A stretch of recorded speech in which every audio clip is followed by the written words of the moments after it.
नमस्कार, सुप्रभात, स्वागत है आप सभी का। हेलो नवभारत आप देख रहे हैं, मैं हूं आपके साथ नैना यादव। आपको हम बताएंगे आज होने वाली तमाम गतिविधियां, रात भर वो कौन सी हलचल रही जो खबरों के लिहाज से आपको जानना जरूरी है। आइए देख लेते हैं 1 मिनट में तमाम अहम खबरें। उन्होंने इंटेलिजेंस ने दसिया जी अगे कुछ बंदे आके सड़क पर बैठ गए, ਆਪਾਂ ਨੂੰ ਮੁੜ ਕੇ ਕਿਸੇ ਦੂਸਰੇ ਰਾਸਤੇ ਨੂੰ ਜਾਂ ਹਵਾਈ ਹੈਲੀਕਾਪਟਰ ਰਾਹੀਂ ਜਾਣਾ ਪੈਣਾ। ਉੱਥੇ ਦੇ ਮੁੜ ਗਏ ਜਾ ਕੇ ਬਠਿੰਡੇ 에ਅਰਪੋਰਟ पर साढ़े वित्त मंत्री ਨੂੰ ਕਹਿੰਦੇ चन्नी जी को बोल देना कि मैं जान बचा कर आ गया। ਉਹ यार कोई खतरा ਤੈਨੂੰ ਹੋਇਆ ਨਹੀਂ, ਤੁਸੀਂ ਇੰਨੇ ਜ਼ਿੰਮੇਵਾਰੀ ਪੋਸਟ ਤੇ ਬੰਦੇ ਹੋ, ਤੁਹਾਡੇ ਨੇੜੇ ਬੰਦਾ नहीं कोई आया, कोई नारा नहीं बजया, कोई डला नहीं बज रहा, कोई झरीट नहीं आई, कोई गोली नहीं चली, किहड़ी गल दी जान बचा के आ गए तुसी जी। मैं इस गल ते हैरान है।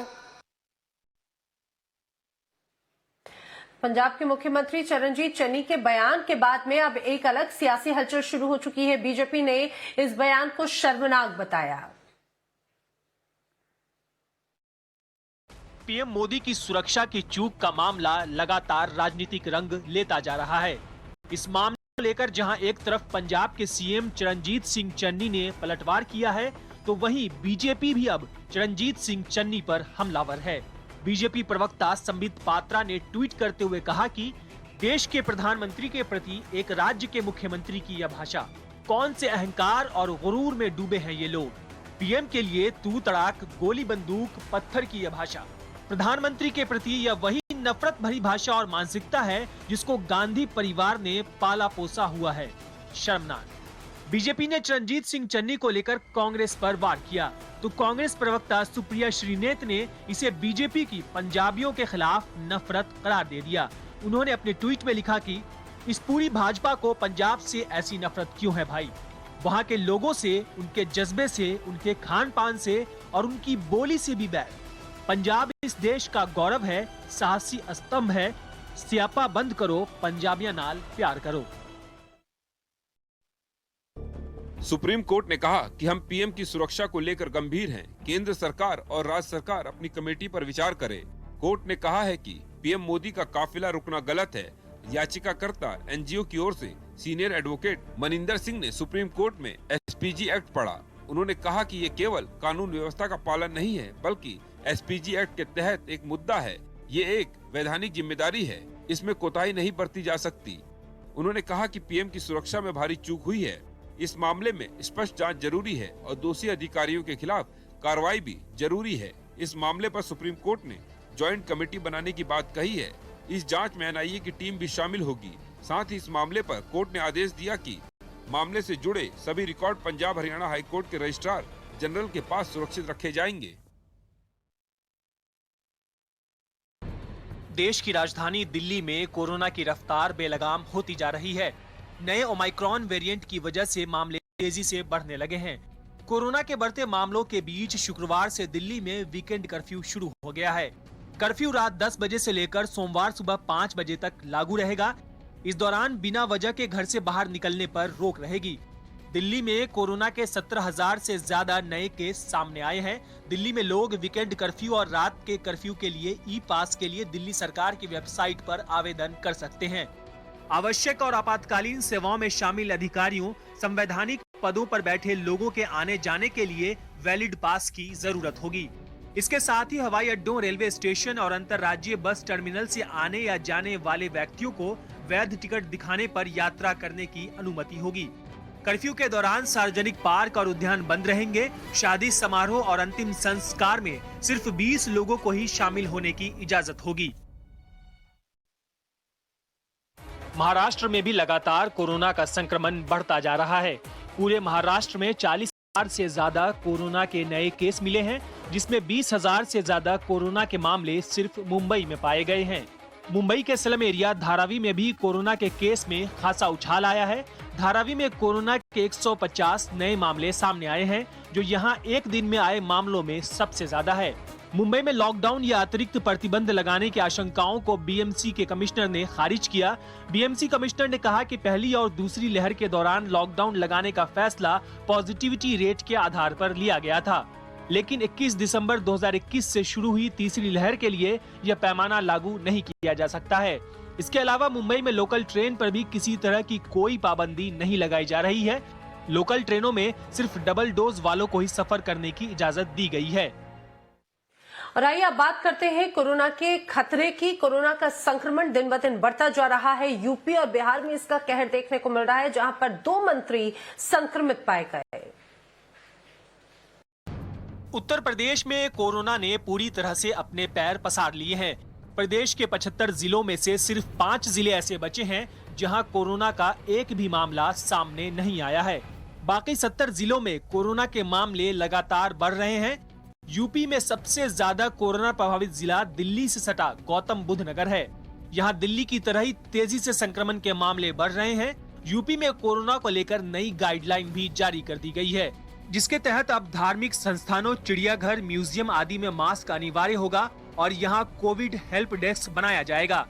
इसके साथ ही स्विमिंग पूल और जिम को बंद कर दिया गया है। रेस्टोरेंट और सिनेमा घरों को 50% क्षमता के साथ चलाने का आदेश दिया गया है। वहीं अगर बिहार की बात करें तो बिहार में कोरोना संक्रमण तेज रफ्तार से फैल रहा है। बिहार के दोनों डिप्टी सीएम के बाद 2 सीनियर मिनिस्टर शहनवाज हुसैन और मुकेश सहनी कोरोना पॉजिटिव पाए गए हैं।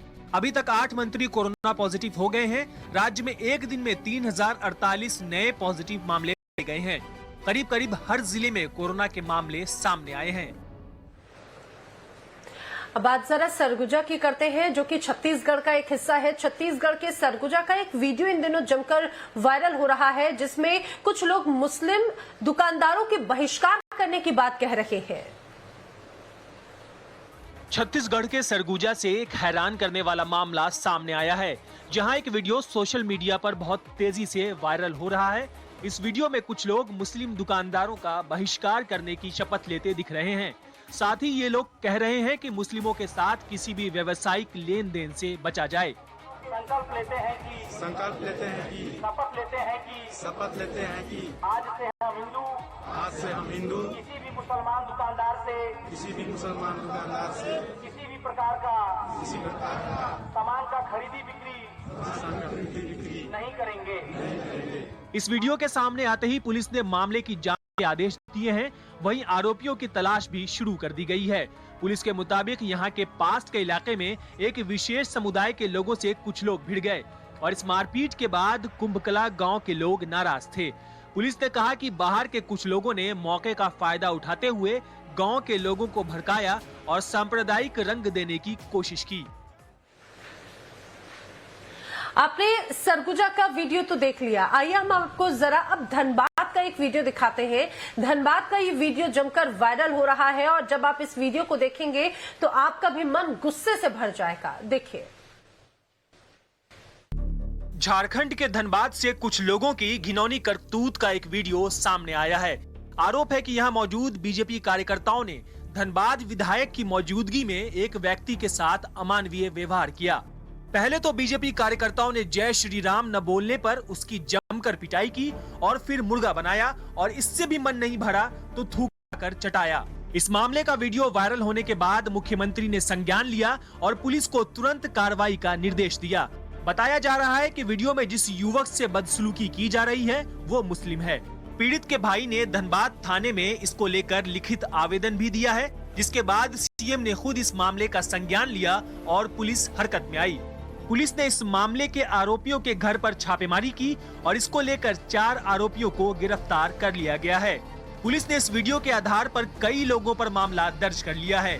परिजनों का कहना है कि युवक मानसिक विक्षिप्त है और उसका वीआईपी रांची में इलाज चल रहा है। आइए बात करते हैं बरेली की। बरेली के मौलाना तौकीर राजा इन दिनों जमकर विवादों में घिरे हुए हैं। दरअसल उनके विवाद की वजह है उनका एक बयान, जिसको लेकर चौतरफा अब उनके प्रति नाराजगी जाहिर की जा रही है। हरिद्वार में हुई धर्म संसद में मुसलमानों को लेकर दिए विवादित बयान के बाद बरेली मुस्लिम धर्म संसद बुलाई गई। आईएमसी के प्रमुख मौलाना तौकीर रजा ने इस्लामिया ग्राउंड पर मुस्लिम धर्म संसद बुलाई थी, जिसमें कोरोना गाइडलाइन की जमकर धज्जियां उड़ाई गई। ग्राउंड में करीब 20,000 लोग पहुंचे थे और ज्यादातर लोगों ने मास्क नहीं लगा रखा था। बरेलवी मौलाना तौकीर रजा खान ने विवादित बयान दिया है। बरेली में मुस्लिम धर्म संसद में कहा कि जब मुस्लिम नौजवान कानून हाथ में ले लेंगे तो हिंदुओं को हिंदुस्तान में पनाह नहीं मिलेगी। डर लगता है अपने हिंदू भाइयों से, खास तौर से कह रहा हूं, मुझे उस वक्त से डर लगता है जिस दिन मेरा ये नौजवान कानून अपने हाथ में ले लेगा। वीडियो हो गई कंप्लीट हो जिस दिन ये नौजवान ये कानून हो गया और कानून अपने हाथ में लेने पर मजबूर हो गया तो तुम्हें हिंदुस्तान में कहीं पनाह नहीं मिलेगी। इसके अलावा इस सम्मेलन में कोरोना प्रोटोकॉल का भी उल्लंघन हुआ। प्रशासन से 300 लोगों के शामिल होने की इजाजत मांगी थी, जबकि 1000 से ज्यादा लोग इस सम्मेलन में शामिल हुए। और आइए बात जरा करते हैं अर्थव्यवस्था की। कहा जा रहा है कि कोरोना काल में अर्थव्यवस्था के लिए एक राहत भरी खबर है, क्योंकि 2021-22 में जो जीडीपी है वो 9% रहने का अनुमान जताया जा रहा है। भारतीय अर्थव्यवस्था को लेकर अच्छी खबर सामने आ रही है। बताया जा रहा है कि पिछले वित्तीय वर्ष के मुकाबले इस साल अर्थव्यवस्था ज्यादा तेजी से बढ़ेगी और 9.2% की वृद्धि दर की अनुमानित दर से बढ़ेगी। एनएसओ के मुताबिक भारतीय अर्थव्यवस्था के 2021-22 में 9.2% की दर से बढ़ने का अनुमान है। पिछले वित्त वर्ष में ये आंकड़ा 7.3% दर्ज किया गया था। इसकी वजह कृषि क्षेत्र में सुधार को माना जा रहा है। कोरोना काल में दुनिया भर के देशों की अर्थव्यवस्थाओं को तगड़ा झटका लगा था। हालांकि टीकाकरण में तेजी और संक्रमण के मामले घटने के बाद प्रतिबंध हटाए गए और आर्थिक गतिविधियां फिर से पटरी पर लौटने लगी।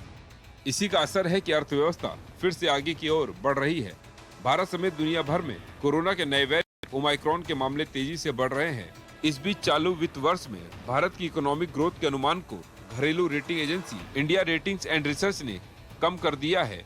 इंडिया रेटिंग्स ने कहा है कि ओमाइक्रॉन के संक्रमण की रफ्तार को देखते हुए एहतियात के तौर पर कई राज्यों ने पाबंदी लगानी शुरू कर दी है। इससे आर्थिक और कारोबारी गतिविधियों पर असर पड़ेगा, जिससे चालू वित्त वर्ष के लिए विकास दर 9.3% रह सकती है।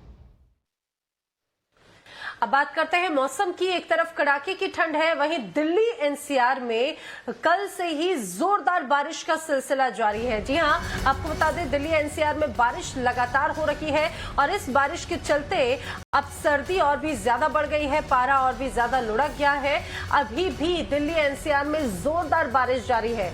बारिश की वजह से दिल्ली के कई इलाकों में जल भराव की भी समस्या होने की जानकारी सामने आ रही है, क्योंकि बारिश में आप सोचिए किस तरह से दिल्ली भीग जाती है जब तरबतर हो, तो अभी भी वही नजर आ रहा है, क्योंकि जोरदार बारिश हुई है और ये बारिश का सिलसिला कल देर रात से ही जारी है। आपको ये भी बता दें कल देर रात से तो बारिश हो रही है, लेकिन इसके पहले भी 2 दिन से लगातार दिल्ली एनसीआर में मौसम में बदली छाई हुई है और बारिश हो रही है।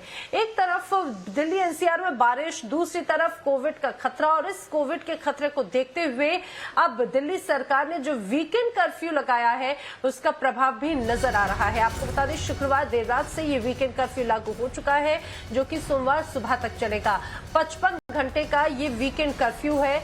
जैसे मैंने आपको बताया रात 10 बजे से सोमवार सुबह 5 बजे तक रहेगा। इस दौरान बिना वजह के घर से बाहर निकलने पर रोक रहेगी। हालांकि जो जरूरी काम से जुड़े हुए लोग बाहर निकलना चाहते हैं उनको रियायत जरूर दी गई है। दिल्ली सरकार ने वीकेंड कर्फ्यू के दौरान जरूरी वस्तुओं और सेवाओं की आपूर्ति से जुड़े लोगों को अपने वैध पहचान पत्र दिखाकर बाहर आने जाने की छूट भी दे रखी है। लेकिन जिन लोगों को इन दिनों में कोई भी आपातकालीन काम आ गया, उनको दिल्ली के डीएम ऑफिस से ई पास जारी कराना होगा और तभी उन्हें घर से बाहर निकलने की इजाजत होगी। दिल्ली में 24 घंटों में दरअसल कल कोरोना के 17,335 नए मामले सामने आए हैं। वहीं महामारी से 9 लोगों की मौत भी हो गई है। वहीं आपको ये भी बताते चले, जिस तरह से मैंने आपको राजधानी दिल्ली का हाल बताया, इसी तरह का हाल देश भर में इस समय नजर आता है। देश में कोरोना की जो तीसरी लहर है उसको लेकर अब इंडियन स्टैटिस्टिकल इंस्टीट्यूट और साथ ही साथ इंडियन इंस्टीट्यूट ऑफ साइंस ने एक बड़ा दावा किया है। उनका कहना है कि जनवरी के अंत तक भारत में कोरोना के रोज, समझिए इसे, कोरोना के रोज 10 लाख मामले आने का अनुमान है। कल भी देश में कोरोना के 1,40,000 के करीब नए मामले सामने आए हैं। मुंबई में 20,971, दिल्ली में 17,335 केस दर्ज किए गए।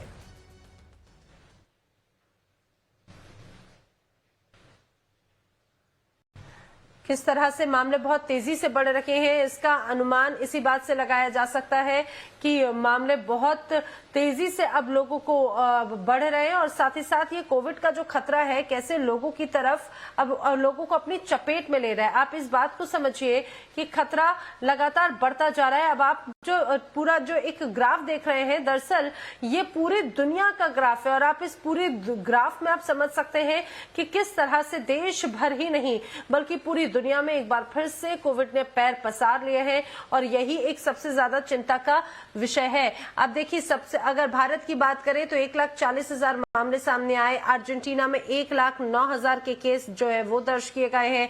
ब्रिटेन का भी यही हाल है, ब्रिटेन में भी 1,69,000 जो है वो मामले दर्ज किए गए हैं।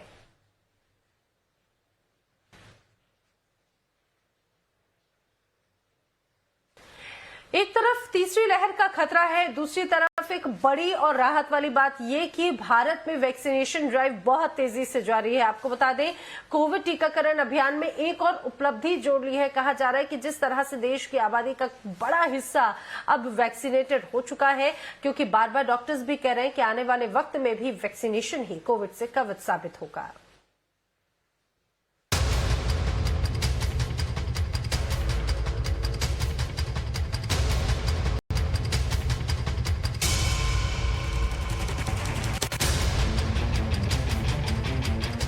देश में अब तक 150 करोड़ से ज्यादा वैक्सीन की खुराक दे दी गई है।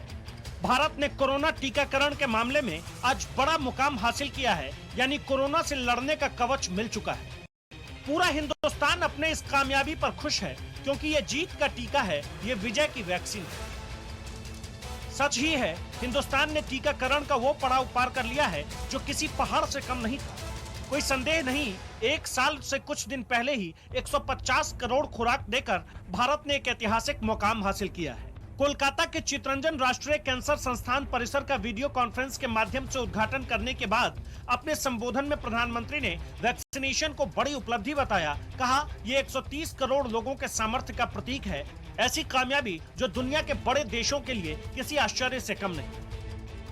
साल के पहले महीने के पहले हफ्ते में Bharat 150 crore 1.5 billion vaccine doses का ऐतिहासिक मुकाम भी हासिल कर रहा है।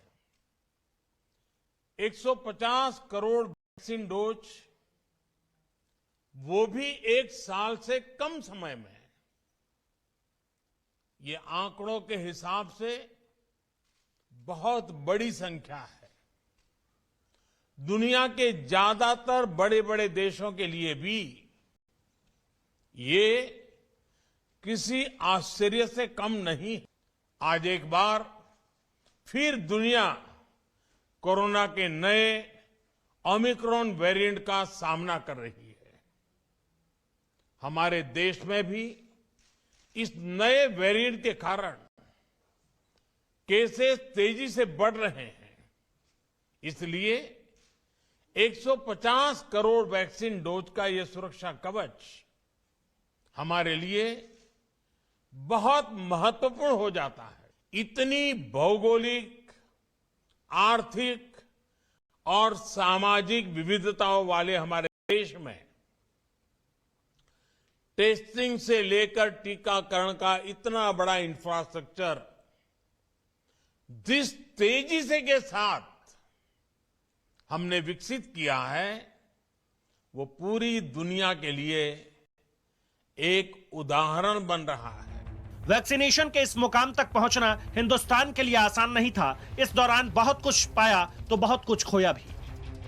कोरोना की वजह से देश में 4.5 लाख से ज्यादा लोगों की जान चली गई। 2020-21 में जहां भारत की जीडीपी 7 से 8% की रफ्तार से बढ़ने का अनुमान था, वो कोरोना की वजह से 7.3% तक गिर गई। इस हिसाब से भारत को करीब 30 लाख करोड़ रुपए का आर्थिक नुकसान सहना पड़ा। भारत की पहली लहर में 12 करोड़ 20 लाख लोगों की नौकरी गई। दूसरे वेव में 2 करोड़ 27 लाख लोगों की जॉब छिन गई। देश का करीब 55% लोगों को डिप्रेशन और एंजाइटी जैसी दिक्कतों का सामना करना पड़ा। कोरोना की वजह से पहले से ही खस्ताहाल देश का हेल्थ सिस्टम चरमरा गया। बावजूद इसके भारत इन मुश्किलों से पार पाने में कामयाब रहा। जान माल का नुकसान तो हुआ, लेकिन कोरोना की वजह से भारत को हासिल भी काफी कुछ हुआ। इस दौरान भारत की असली शक्ति सामने आई। भारत आत्मनिर्भर बनने की तरफ अग्रसर हुआ, खुद की वैक्सीन बनाई। अगर हम खुद की वैक्सीन नहीं बना पाते तो सबसे ज्यादा तबाही भारत में ही होती, क्योंकि भारत की आबादी 130 करोड़ है। हमें इस दौरान महामारी से लड़ने की सीख मिली, हेल्थ सिस्टम को दुरुस्त करने का सबक मिला। उससे बड़ी बात, अनेकता वाले देश में एक नई किस्म की एकता जागृत हुई। ब्यूरो रिपोर्ट, टाइम्स नाउ नव भारत।